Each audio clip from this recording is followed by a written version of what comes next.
Hi friends, ಹೇಗಿದ್ರೆಲ್ಲರೂ. ಇವತ್ತಿನ ವಿಡಿಯೋದಲ್ಲಿ menopause ಅಂದರೆ ಏನು, ಮೆನೋಪಾಸ್ ಆಗುವಂಥ ಸಂದರ್ಭದಲ್ಲಿ ಕಾಣಿಸಿಕೊಳ್ಳುವ ಲಕ್ಷಣಗಳೇನು ಅನ್ನೋದರ ಬಗ್ಗೆ ಡೀಟೇಲ್ಸ್ ಆಗಿ ತಿಳಿಸ್ಕೊಡ್ತಾ ಹೋಗ್ತೀನಿ. ಸೊ ಹಾಗಾಗಿ ಯಾರೆಲ್ಲ ಇದುವರೆಗೆ ನನ್ನ ಚಾನಲ್ನ ಸಬ್ಸ್ಕ್ರೈಬ್ ಮಾಡಿಲ್ಲ, ಪ್ಲೀಸ್ ಸಬ್ಸ್ಕ್ರೈಬ್ ಮಾಡ್ಕೊಳ್ಳಿ. ಪಕ್ಕದಲ್ಲೂ ಬೆಲ್ಲೈಕನ್ನು ಕೂಡ ಕ್ಲಿಕ್ ಮಾಡ್ಕೊಳ್ಳಿ.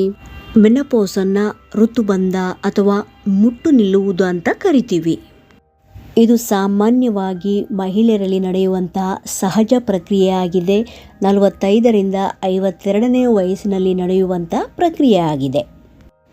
ಸತತವಾಗಿ ನಿಮಗೆ 1 ವರ್ಷದ ತನಕ ಮುಟ್ಟೇ ಆಗ್ತಾ ಇಲ್ಲ ಅಥವಾ ಪೀರಿಯಡೇ ಆಗ್ತಾ ಇಲ್ಲ ಅಂತ ಹೇಳಿದರೆ ಅದನ್ನು ಮೆನೋಪಾಸ್ ಅಂತ ಕರಿತೀವಿ. ನೀವು ಋತುಬಂಧಕ್ಕೆ ಹತ್ತಿರವಾಗುವ 4ರಿಂದ 5 ವರ್ಷ ಮುಂಚಿಂದನೂ ಕೆಲವೊಂದು ಲಕ್ಷಣಗಳು ಕಾಣಿಸ್ಕೊಳ್ತವೆ. ಆ ಒಂದು ಸ್ಟೇಜನ್ನು ಪೆರಿಮೆನೋಪಾಸ್ ಸ್ಟೇಜ್ ಅಂತ ಕರಿತೀವಿ. ಪೆರಿಮೆನೋಪಾಸ್ ಸ್ಟೇಜ್ ಅಂತ ಹೇಳಿದರೆ ಇನ್ನೇನು ನೀವು ಋತುಬಂಧಕ್ಕೆ ಹತ್ತಿರವಾಗ್ತಾ ಇದ್ದೀರಾ ಅಂತ ಒಂದು ತೋರಿಸುವಂಥ ಒಂದು ಸ್ಟೇಜಸ್ ಆಗಿದೆ. ಇವಾಗ ಸಾಮಾನ್ಯವಾಗಿ ನಿಮಗೆ ಮುಟ್ಟು ಸಂಪೂರ್ಣವಾಗಿ ನಿಲ್ಲೋಕ್ಕಿಂತ ಮುಂಚಿಂದನೂ ಒಂದು 4ರಿಂದ 5 ವರ್ಷದ ಮುಂಚಿಂದನೂ ಕೆಲವೊಂದು ಲಕ್ಷಣಗಳು ನಿಮಗೆ ಕಾಣಿಸ್ಕೊಳ್ತಾ ಇರುತ್ತೆ. ಅದರಲ್ಲಿ ಮೊದಲನೇದಾಗಿ ನಿಮ್ಮ ಪೀರಿಯಡ್ ಸೈಕಲ್ ಇರ್ರೆಗ್ಯುಲರ್ ಆಗ್ತಾ ಹೋಗುತ್ತೆ, ಅನಿಯಮಿತ ಮುಟ್ಟು ಆಗ್ತಾ ಹೋಗುತ್ತೆ. ಈ ಒಂದು ಇರ್ರೆಗ್ಯುಲರ್ ಪೀರಿಯಡ್ ಸಮಯದಲ್ಲಿ ನಿಮಗೆ ಮುಟ್ಟು ಸರಿಯಾದ ಸಮಯಕ್ಕೆ ಆಗದೇ ಇರುವಂಥದ್ದು ಅಥವಾ ಹೆಚ್ಚು ದಿನ ನಿಮಗೆ ಬ್ಲೀಡಿಂಗ್ ಆಗದೇ ಇರುವಂಥದ್ದು ಅಥವಾ ಕಡಿಮೆ ಬ್ಲೀಡಿಂಗ್ ಆಗುವಂಥದ್ದು, ಈ ರೀತಿ ನಿಮ್ಮ ಪೀರಿಯಡ್ ಸೈಕಲ್ನಲ್ಲಿ ನಿಮಗೆ ವ್ಯತ್ಯಾಸ ಕಾಣಿಸ್ಕೊಳ್ತಾ ಇರುತ್ತೆ. ನೆಕ್ಸ್ಟ್ ಲಕ್ಷಣ ಹಾಟ್ ಫ್ಲಶಸ್ ಅಂದರೆ ನಿಮಗೆ ರಾತ್ರಿ ಹೊತ್ತು ಬೆವರುವಿಕೆ, ತುಂಬ ಶೆಕೆ ಅನಿಸ್ತಾ ಇರುವಂಥದ್ದು, ಈ ರೀತಿಯ ಲಕ್ಷಣ ಕಾಣಿಸ್ಕೊಳ್ತಾ ಇರುತ್ತೆ. ಇದರಲ್ಲಿ ದೇಹದಲ್ಲಿ ಇದ್ದಕ್ಕಿದ್ದಂತೆ ಶಾಖ ಏರಿದಂತಾಗುವುದು ಮತ್ತು ರಾತ್ರಿ ಅತಿಯಾಗಿ ಬೆವರುವಂಥದ್ದು, ಈ ರೀತಿಯ ಲಕ್ಷಣ ಕಾಣಿಸ್ಕೊಳ್ಳುತ್ತೆ.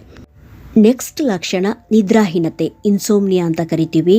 ರಾತ್ರಿ ನಿದ್ದೆ ಬರದೇ ಇರುವಂಥದ್ದು ಅಥವಾ ಪದೇ ಪದೇ ನಿದ್ದೆಗಿಡುವಂಥದ್ದು, ಈ ರೀತಿಯ ಲಕ್ಷಣ ನಿಮಗೆ ಕಾಣಿಸ್ಕೊಳ್ಳುತ್ತೆ. ಈ ಒಂದು ಮೆನೋಪಾಸಿಗೆ ನೀವು ಹತ್ತಿರವಾಗ್ತಾ ಇದ್ದಂತೆ ನಿಮಗೆ ಸರಿಯಾಗಿ ರಾತ್ರಿ ಹೊತ್ತು ನಿದ್ದೆ ಬರದೇ ಇರುವಂಥದ್ದು. ನೆಕ್ಸ್ಟ್ ಲಕ್ಷಣ ವಜೈನಲ್ ಡ್ರೈನೆಸ್. ಸಾಮಾನ್ಯವಾಗಿ ಏನಾಗುತ್ತೆ ಅಂತ ಹೇಳಿದರೆ ಈ ಒಂದು ಸಂದರ್ಭದಲ್ಲಿ ಯೋನಿಯ ಭಾಗದಲ್ಲಿ ಒಣಗಿದಂತಾಗಿ ಕಿರಿಕಿರಿ ಮತ್ತು ನೋವು ಕಂಡುಬರುವಂಥದ್ದು. ನೆಕ್ಸ್ಟ್ ಲಕ್ಷಣ ನಿಮ್ಮ ಮೂಡಲ್ಲಿ ವ್ಯತ್ಯಾಸ ಕಾಣಿಸ್ಕೊಳ್ಳೋದು. ಒಂದು ಸರಿ ನೀವು ತುಂಬ ಬೇಜಾರಾಗಿದ್ದರೆ ಅಥವಾ ಕೋಪದಲ್ಲಿದ್ದರೆ, ಇನ್ನೊಂದು ಸರಿ ಬೇಸರ, ಆತಂಕ ಅಥವಾ ಖಿನ್ನತೆಯೂ ನಿಮಗೆ ಕಾಡ್ಬೋದು. ದೈಹಿಕವಾಗಿ ಏನೆಲ್ಲ ಬದಲಾವಣೆ ಆಗ್ಬೋದು ಅಂತ ನೋಡ್ತಾ ಹೋಗೋದಾದರೆ ಮೊದಲನೇದಾಗಿ ಕೂದಲು ಉದುರುವುದು, ಚರ್ಮ ಒಣಗುವಂಥದ್ದು, ಹೊಟ್ಟೆಯ ಸುತ್ತ ತೂಕ ಹೆಚ್ಚಾಗುವುದು ಅಂದರೆ ಬೊಜ್ಜು ಜಾಸ್ತಿ ಆಗುವಂಥದ್ದು, ನಿಮ್ಮ ಸ್ತನಗಳಲ್ಲಿ ಬದಲಾವಣೆ ಆಗುವಂಥದ್ದು, ಈ ರೀತಿಯ ಲಕ್ಷಣ ನಿಮಗೆ ದೈಹಿಕವಾಗಿ ಕಾಣಿಸ್ಕೊಳ್ಳುತ್ತೆ. ನೆಕ್ಸ್ಟ್ ನಿಮಗೆ ನೆನಪಿನ ಶಕ್ತಿ ಕಡಿಮೆ ಆಗ್ಬೋದು ಅಥವಾ ನಿಮಗೆ ಕಾನ್ಸಂಟ್ರೇಟ್ ಮಾಡಲಿಕ್ಕೆ ಆಗದೇ ಇರುವಂಥದ್ದು ಅಂದರೆ ಏಕಾಗ್ರತೆ ನಿಮಗೆ ಕಳೆದುಕೊಳ್ಳುವಂಥದ್ದು. ಪದೇ ಪದೇ ಯೂರಿನ್ ಪಾಸ್ ಮಾಡಬೇಕು ಅಂತ ಅನಿಸುತ್ತೆ. ನಿಮ್ಮ ಒಂದು ಯೂರಿನರಿ ಟ್ರ್ಯಾಕ್ಟ್ ಇನ್ಫೆಕ್ಷನ್ ಆಗ್ಬೋದು ಅಥವಾ ನಿಮಗೆ ಮೂತ್ರ ನಿಯಂತ್ರಣವಿಲ್ಲದೆ ಹೋಗುವ ಸಮಸ್ಯೆ ಕಾಣಿಸ್ಕೊಳ್ಳುತ್ತೆ. ವಿಪರೀತ ತಲೆನೋವು ಕಾಣಿಸ್ಕೊಳ್ಬೋದು ಅಥವಾ ನಿಮ್ಮ ಜಾಯಿಂಟ್ಗಳಲ್ಲಿ ಪೇಯ್ನ್ ಕಾಣಿಸ್ಕೊಳ್ಬೋದು ಮತ್ತು ಅದರ ಜೊತೆಗೆ ನಿಮಗೆ ಸ್ನಾಯುಗಳ ನೋವುಗಳು ಕಾಣಿಸ್ಕೊಳ್ಬೋದು. ಲೈಂಗಿಕತೆಯಲ್ಲಿ ಆಸಕ್ತಿ ಕಡಿಮೆ ಆಗ್ತಾ ಹೋಗುವಂಥದ್ದು, ನಿಮ್ಮ ಎದೆ ಬಡಿತ ಜಾಸ್ತಿ ಆಗುವಂಥ ಅನುಭವ ನಿಮಗೆ ಆಗುವಂಥದ್ದು, ಹೊಟ್ಟೆಯಲ್ಲಿ ಒಂದು ರೀತಿ ಗ್ಯಾಸ್ ತುಂಬಿದ ಅನುಭವ ಆಗ್ಬೋದು, ಬ್ಲೋಟಿಂಗ್ ಅಂತ ಹೇಳ್ತೀವಿ, ಈ ರೀತಿಯ ಅನುಭವ ಕೂಡ ನಿಮಗೆ ಆಗುವಂಥದ್ದು. ಕಣ್ಣು ಮತ್ತು ಬಾಯಿ ಒಣಗಿದ ಅನುಭವ ಆಗತ್ತೆ. ಹೀಗೆ ನೀವು ಋತುಬಂಧಕ್ಕೆ ಹತ್ತಿರವಾಗುವಂಥ ಸಂದರ್ಭದಲ್ಲಿ ಕೆಲವೊಂದು ಲಕ್ಷಣಗಳು ಕಾಣಿಸ್ಕೊಳ್ತವೆ. ಕೆಲವರಿಗೆ ಯಾವುದೇ ರೀತಿಯ ಸಮಸ್ಯೆ ಆಗದೆ ಅವರಿಗೆ ಋತುಬಂಧ ಆಗುತ್ತೆ ಮತ್ತು ಕೆಲವರಿಗೆ ತುಂಬ ಚೇಂಜಸ್ ಆಗ್ತಾ ಹೋಗುತ್ತೆ. ಅಂಥವರಿಗೆ ಒಂದು ವೇಳೆ ಈ ರೀತಿಯ ಲಕ್ಷಣಗಳು ಕಂಡುಬಂದು ನಿಮಗೆ ತುಂಬಾ ಸಮಸ್ಯೆ ಮಾಡ್ತಾ ಇದೆ ಅಂತ ಹೇಳಿದರೆ ಒಮ್ಮೆ ಡಾಕ್ಟ್ರನ್ನ ಕನ್ಸಲ್ಟ್ ಮಾಡಿ ವಿಚಾರಿಸಬೇಕಾಗತ್ತೆ. ಅದಕ್ಕೆ ಬೇಕಾದ ಟ್ರೀಟ್ಮೆಂಟನ್ನು ಅವರು ಕೊಡ್ತಾರೆ. ನೀವು ಮನೆಯಲ್ಲೇ ಯಾವುದೆಲ್ಲ ರೂಢಿ ಮಾಡ್ಕೋಬೋದು ಅಂತ ಹೇಳಿದರೆ ಎಕ್ಸಸೈಸನ್ನು ನೀವು ಜಾಸ್ತಿ ಪ್ರಮಾಣದಲ್ಲಿ ಮಾಡಬೇಕಾಗತ್ತೆ. ನಿಮ್ಮ ಜೀವನ ಶೈಲಿಯಲ್ಲಿ ಬದಲಾವಣೆ ಮಾಡ್ಕೋಬೇಕು ಮತ್ತು ಒಳ್ಳೆಯ ಆಹಾರವನ್ನು ಸೇವಿಸಬೇಕಾಗತ್ತೆ. ಒಂದು ಹೆಲ್ತಿ ವೆಯ್ಟನ್ನು ನೀವು ಬ್ಯಾಲೆನ್ಸ್ ಮಾಡಬೇಕಾಗತ್ತೆ. ಸಂಜೆ ಹೊತ್ತು ನಿಮ್ಮ ಫ್ರೆಂಡ್ಸ್ ಜೊತೆಗೆ ಅಥವಾ ನೀವೊಬ್ಬರೇ ವಾಕ್ ಹೋಗೋದನ್ನು ಅಭ್ಯಾಸ ಮಾಡ್ಕೋಬೇಕಾಗತ್ತೆ. ಇದರ ಜೊತೆಗೆ ಯೋಗ ಇರ್ಬೋದು, ಮೆಡಿಟೇಷನ್ ಇರ್ಬೋದು, ಒಳ್ಳೆಯ ಒಂದು ಮ್ಯೂಸಿಕನ್ನು ಕೇಳುವಂಥ ಅಭ್ಯಾಸ ಮಾಡ್ಕೋಬೇಕಾಗತ್ತೆ. ಸಾಕಷ್ಟು ನೀರನ್ನು ಕುಡಿಬೇಕಾಗತ್ತೆ. ಇದರ ಜೊತೆಗೆ ನಿಮ್ಮ ಫ್ಯಾಮಿಲಿಯ ಸಪೋರ್ಟ್ ಬೇಕಾಗುತ್ತೆ. ನಿಮ್ಮ ಹಸ್ಬೆಂಡಿಂದ ಇರ್ಬೋದು, ಅಥವಾ ನಿಮ್ಮ ಮಕ್ಕಳಿಂದನೂ, ಅಥವಾ ನಿಮ್ಮ ಫ್ರೆಂಡ್ ಸರ್ಕಲಿಂದನೂ ಕೂಡ ನಿಮಗೆ ಸಪೋರ್ಟ್ ಬೇಕಾಗತ್ತೆ. ಮತ್ತು ನೀವು ವರ್ಷಕ್ಕೆ ಒಮ್ಮೆ ಆದರೂ ಕೆಲವೊಂದು ಟೆಸ್ಟ್ಗಳನ್ನು ಮಾಡಬೇಕಾಗದೆ. ಲೈಕ್ ಹೈಪರ್ ಟೆನ್ಷನ್ ಇರ್ಬೋದು, ಡಯಾಬಿಟಿಸ್ ಇರ್ಬೋದು, ಅಥವಾ ಪ್ಯಾಪ್ಸ್ಮಿಯರ್ ಟೆಸ್ಟ್ ಇರ್ಬೋದು. ಇವೆಲ್ಲ ಕೆಲವೊಂದು ಟೆಸ್ಟ್ಗಳನ್ನು ನೀವು ಪ್ರತಿ ವರ್ಷ ಮಾಡಬೇಕಾಗತ್ತೆ. ಸೊ ಹಾಗಾಗಿ ಈ ರೀತಿಯ ಬದಲಾವಣೆ ಕಂಡು ಬಂದಲ್ಲಿ ಕೆಲವರಿಗೆ ಅದು ಯಾವುದೇ ರೀತಿಯ ಸಮಸ್ಯೆ ಮಾಡೋದಿಲ್ಲ, ಮತ್ತು ಕೆಲವರು ತುಂಬ ಸೂಕ್ಷ್ಮವಾಗಿರ್ತಾರೆ. ಅಂತಹ ಮಹಿಳೆಯರಿಗೆ ಈ ಒಂದು ಬದಲಾವಣೆಯನ್ನು ಎದುರಿಸಲು ಸ್ವಲ್ಪ ಕಷ್ಟ ಆಗ್ಬೋದು. ಅಂಥವರು ಡಾಕ್ಟರ್ನ ಸಹಾಯ ಪಡೆದು ಅಗತ್ಯವಿದ್ದಲ್ಲಿ ಹಾರ್ಮೋನ್ ರೀಪ್ಲೇಸ್ಮೆಂಟ್ ಥೆರಪಿಗೂ ಅವರು ಒಳಪಡಿಸ್ಬೋದು.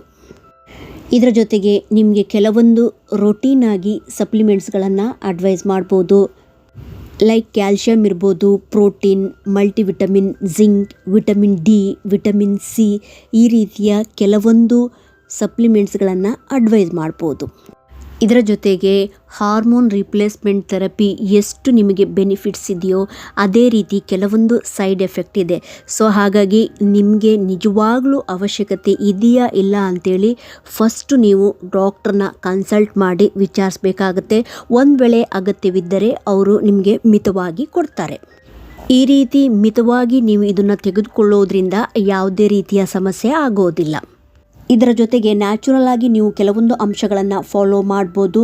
ನಿಮಗೆ ವಿಟಮಿನ್ ಡಿ ಡಿಫಿಷಿಯನ್ಸಿ ಇದ್ದರೆ ನೀವು ಸನ್ಲೈಟಿಗೆ ಎಕ್ಸ್ಪೋಸ್ ಆಗ್ಬೋದು, ಮತ್ತು ನಿಮ್ಮ ಆಹಾರದಲ್ಲಿ ಪೋಷಕಾಂಶ ಇರುವಂತೆ ನೀವು ನೋಡ್ಕೋಬೇಕಾಗತ್ತೆ.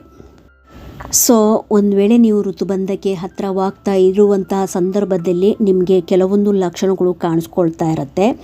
ಹಾಗಾಗಿ ನಿಮಗೆ ಸ್ವಲ್ಪ ಮಟ್ಟಿಗೆ ವ್ಯತ್ಯಾಸ ಕಂಡುಬಂದರೆ ನೀವು ತಲೆ ಕೆಡಿಸಿಕೊಳ್ಳುವಂಥ ಅವಶ್ಯಕತೆ ಇಲ್ಲ.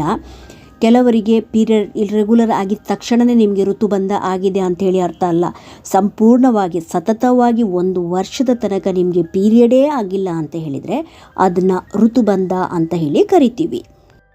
ಸೊ ಈ ಋತುಬಂಧ ಆಗುವಂಥ ಸಂದರ್ಭದಲ್ಲಿ ಆಗುವಂಥ ಲಕ್ಷಣಗಳು ಕೆಲವರಿಗೆ ಯಾವುದೇ ರೀತಿಯ ಸಮಸ್ಯೆ ಆಗದೆ ಅದು ನಾರ್ಮಲ್ ಆಗಿಬಿಡತ್ತೆ. ನಾರ್ಮಲ್ ಆಗಿ ನಂತರ ಅವರಿಗೆ ಋತುಬಂಧ ಆಗುತ್ತೆ, ಮತ್ತು ಕೆಲವರಿಗೆ ಕೆಲವೊಂದು ಸಮಸ್ಯೆ ಮಾಡುತ್ತೆ. ಹಾಗಾಗಿ ಒಂದು ವೇಳೆ ನಿಮಗೆ ಈ ಲಕ್ಷಣಗಳಿಂದ ಸಮಸ್ಯೆ ಆಗ್ತಾ ಇದೆ ಅಂತ ಹೇಳಿದರೆ ಅಗತ್ಯವಾಗಿ ಡಾಕ್ಟರ್ನ ಕನ್ಸಲ್ಟ್ ಮಾಡಿ ನೀವು ವಿಚಾರಿಸಬೇಕಾಗತ್ತೆ. ಇವತ್ತಿನ ವಿಡಿಯೋದಲ್ಲಿ ಋತುಬಂಧ ಅಂದರೆ ಏನು, ಯಾವೆಲ್ಲ ಲಕ್ಷಣಗಳು ಕಾಣಿಸ್ಕೊಳ್ತವೆ, ನ್ಯಾಚುರಲ್ ಆಗಿ ನೀವು ಯಾವೆಲ್ಲ ಅಂಶಗಳನ್ನು ಫಾಲೋ ಮಾಡಬೇಕು ಅನ್ನೋದರ ಬಗ್ಗೆ ಡೀಟೇಲ್ಸಾಗಿ ತಿಳಿಸ್ಕೊಟ್ಟಿದ್ದೀನಿ. ಈ ಒಂದು ಇನ್ಫಾರ್ಮೇಷನ್ ನಿಮಗೆ ಇನ್ಫಾರ್ಮೇಟಿವ್ ಅನಿಸಿದ್ದಲ್ಲಿ ಪ್ಲೀಸ್ ಸಬ್ಸ್ಕ್ರೈಬ್ ಮಾಡಿ, ಲೈಕ್ ಮಾಡಿ, ಮತ್ತು ಶೇರ್ ಮಾಡಿ ಅಂತ ಹೇಳ್ತಾ ಇವತ್ತಿನ ವಿಡಿಯೋವನ್ನು ಮುಗಿಸ್ತಾ ಇದ್ದೀನಿ. Thank you so much friends.